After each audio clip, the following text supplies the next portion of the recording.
and this is the most powerful tip I can give you in looking and feeling and just showing up as an expensive version of yourself. Hi everyone, and welcome back to my YouTube channel. I hope you're all doing super well.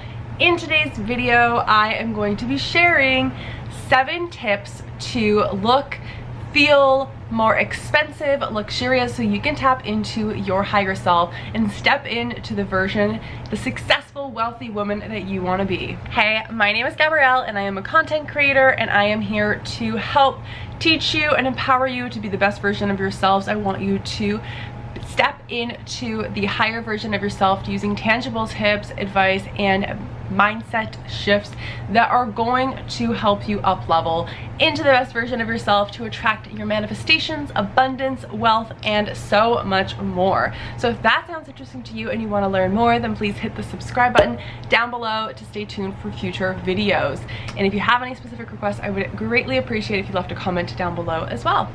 Without any further ado, let's get right into today's topic. Okay, so let's start off with, why do we want to look expensive? Why do we want to look elegant in our best and all that stuff? It sounds a little superficial, no? You can see from an objective perspective that the title seems a little bit superficial.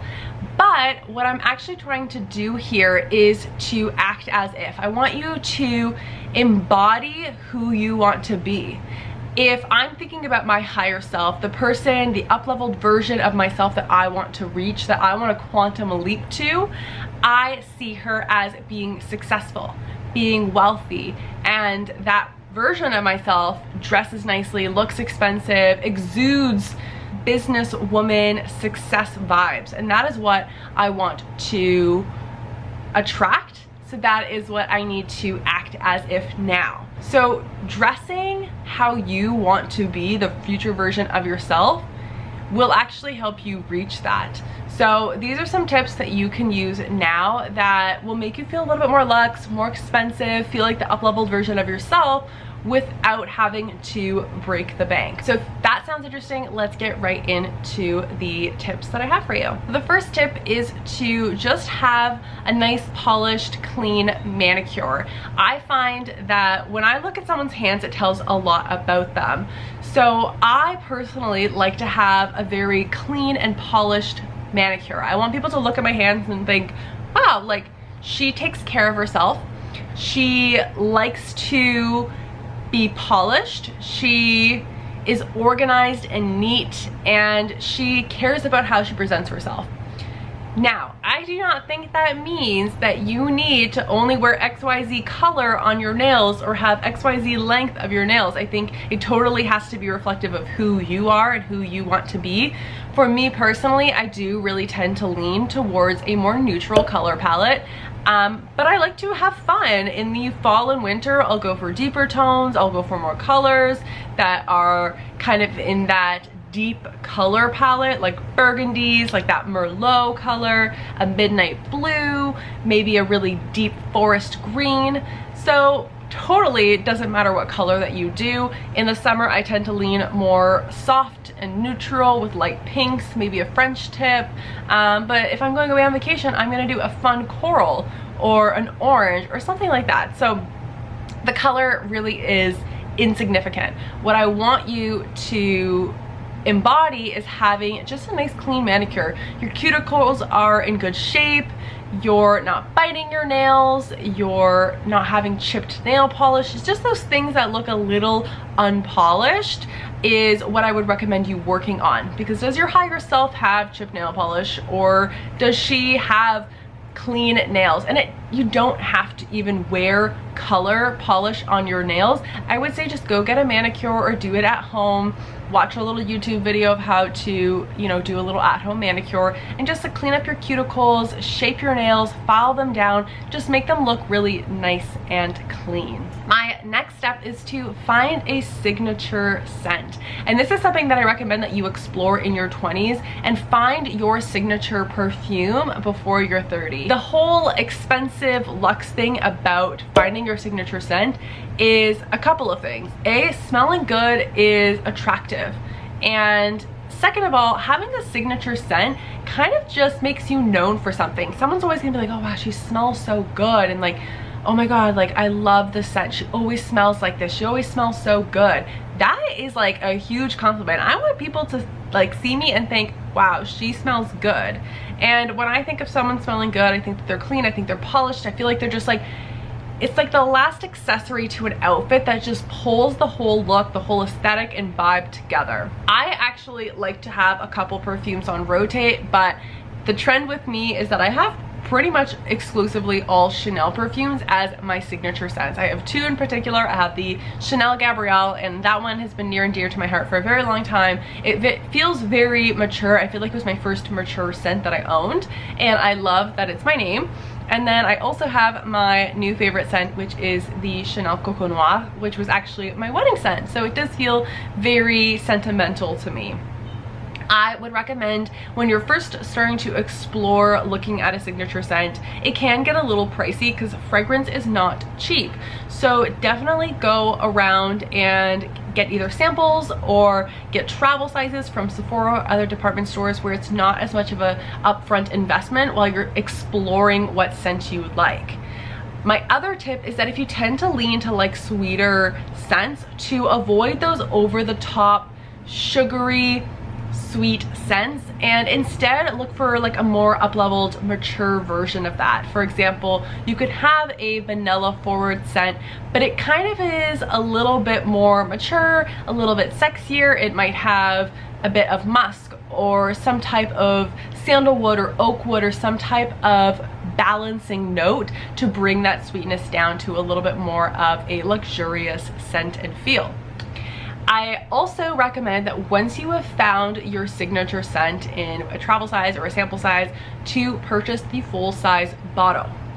And I know that this can be a bit of an investment depending on the type of perfume that you're interested in. I know Chanel seems quite expensive. I think my 100 ml bottle was just under $200, but there are scents, for example, by Rado, where their perfumes go up in the $200 to $300 range, which can feel like a very high investment for a fragrance. So if that is something that you don't feel that you can afford at this time, I definitely recommend either saving up incrementally and, you know, buying it at a certain time when it's on sale, or you can definitely ask for it as a present during Christmas or for your birthday, for example, so that you have it. And I think that the energy that having the full size bottle gives off is that like you're bougie enough to like have this beautiful bottle just sitting on your vanity, sitting in your bathroom, or displayed in your room. It just sends off a different message to the universe, a different vibe than having just a little travel size. Like, are you just worth buying the $30 travel size, or are you a luxe girl that has the full size bottle? And trust me, perfume lasts a very long time, so I would throw the travel size in your bag or for travel, and then keep your bottle to wear every single day and have it in your home as a little nice display. Tip number 3 is to wear a neutral color palette. And this is not to say that you're not allowed to have any single amount of color in your wardrobe. I think color is great, it's fun to play around with, and pops of color in a neutral wardrobe just bring some excitement, some flair. However, if you are looking at building a wardrobe with basics and pieces that are very multifunctional, that can be worn many different ways, create many different looks and outfits, I would say a neutral color palette is going to get you a long way with not spending so much money, but having a lot of use per each item. If you go on Pinterest and you search, you know, classic capsule wardrobe basics, or a Parisian classic wardrobe, you're going to see a collage of very neutral tone clothing pieces. So why is this? It's because these pieces work really well together. You can match neutrals in many different ways and you'll always look just put together, clean and classic and timeless. Personally, love neutrals. I don't own a lot of color, but that is just what I love, and I find them so easy to mesh together and make beautiful outfits. So I definitely recommend a neutral color palette. Always looks a little bit more luxe. My tip number 4 is to avoid flashy labels and logos and designer logos. You do not need to prove to anybody anything. You don't need to prove anything to anybody. Spend your money on high quality pieces. Build a capsule wardrobe that is multi-purposeful. You can create many different outfits in that you always feel elegant and good in. You do not need to spend your money on flashy logos. I personally do not find them elegant. I find them very in your face and very trendy, but not necessarily stylish. I just want you to know you do not need to wear logos everywhere to be a wealthy woman. One of my pet peeves in designer fashion is brands that sell cotton t-shirts with the logo name on it. You do not need to spend $400 to $600 on a cotton t-shirt just because it says Balenciaga on it. Please do not waste your money on this. Spend that money on high quality pieces of clothing that make you feel good, or save that money, continue to add money into that, and buy an actual item, accessory that is classic, that's gonna last you forever, that's good quality, like a handbag, or maybe really nice sunglasses, or really nice high quality shoes from the designer that you want to buy from. Do not buy a t-shirt, because it will not stand the test of time. Tip number 5 is invest in some really nice high quality minimal jewelry pieces. I first want to say that you do not need to wear just gold jewelry. You do not just need to wear silver. There's no this one's better or that one's better, this one's elegant, this one's not. Wear whichever one you like, because I believe that both silver and gold, or white gold, look good on different complexions, suit different skin tones, suit different hair tones. So wear whichever metal you prefer on yourself. It does not have to be yellow gold. My other tip is that have those pieces that you like to wear on a daily basis, that are your signature pieces. For example, I always wear some type of gold hoop, and I tend to go for more of a squoval or rectangular. I just find that the geometric look of it is very like elegant, but a little bit edgy, a little bit different than just a traditional circular hoop. My other tip when it comes to jewelry is, if you do want to stack up a little bit more, wear something a bit bolder, make more of a statement, is to just choose one area of your body. So for example, if you're wearing like big statement earrings, I would keep the rest of your jewelry more minimal. If you want to wear a bunch of stacks of rings, then again, I would do like something a little bit more everyday for your earrings and your necklace. Or if you want to do a big chunky necklace or layered necklaces, keep your rings, arms, and ears more minimal. Tip number 6 is have a minimal makeup look. I find that when you have a minimal or more minimal approach to makeup, it really looks classic and beautiful, and I think it just makes you look luxurious because you're just embodying your natural beauty. So clean, clear skin, minimal makeup is just a beautiful touch. Focus on moisturizer, focus on sunscreen. Maybe use a sunscreen with a little bit of a tint or a bit of a sheen just to add some glow. Condition your eyebrows and your eyelashes. Curl your eyelashes and just leave them bare, or do a little thin coat of mascara. I would use maybe like a tinted lip balm or like a neutral tone lip.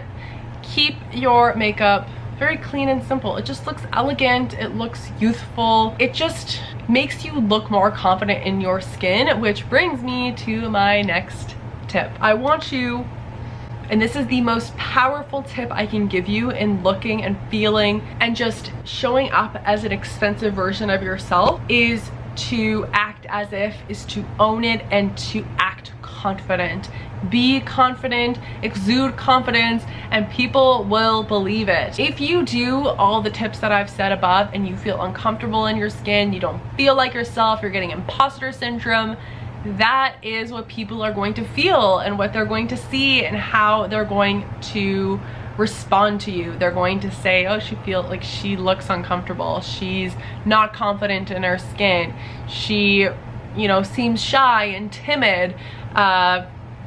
That is how people are going to perceive you if that is how you feel about yourself and how you present yourself. I think imposter syndrome is one of the first things that people will kind of feel, is that like, but I'm not rich. I don't have money, so like how can I look expensive? How can I act as a wealthy woman if that's not who I am? That's irrelevant.